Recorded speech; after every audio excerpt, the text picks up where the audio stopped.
Hi everyone. Last week we wrapped up an intense week of work on Kingston Forward, the initiative to replace the city's antiquated zoning ordinance. We held a big work in progress presentation in person and on Zoom last Wednesday, and the recording of that is now on YouTube and at engagekingston.com.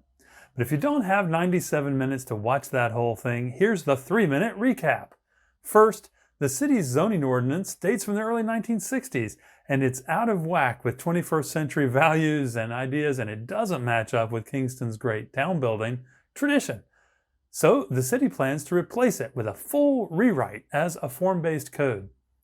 Form-based codes are better than sprawl-era zoning because they make development more predictable, they promote better design, and they are simpler, so a whole lot more people can get involved in right-sized, everyday, incremental development and unlock the potential of their property.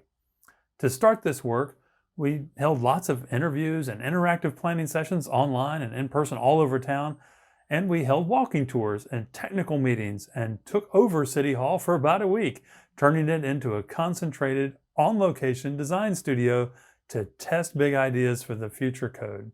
From this, we derived a list of those ideas, and the most important one is this: that small is beautiful ought to be simple to build, that it ought to be easier to do what the community has agreed to without so much guesswork, without so many workarounds or politicized approval processes.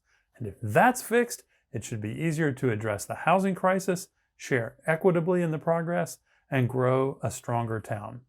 So we started testing those ideas, investigating sample close-up sites all over town, in MIDTOWN, Pankaki, and in Wilbur, and Rondout, and Uptown. We found many places where beloved historic neighborhoods have great old buildings where, under the zoning today, it would be illegal to build them, and non-conforming situations where vacant lots don't meet the standards for standard widths or size or parking requirements under the existing zoning.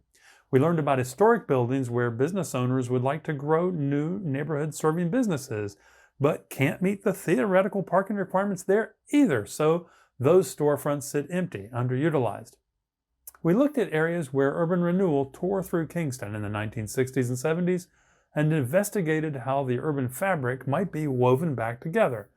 Next, our mobility experts took a deep dive into how transportation policy, especially street design, can be calibrated to match up with what the community wants in walkability and in land use and architecture and urban form. Bottom line number one, context matters. One size cannot fit all, and the good news is it no longer has to. The engineering world's rule books are all being rewritten so Kingston can match its street projects to the neighborhood plans instead of the other way around.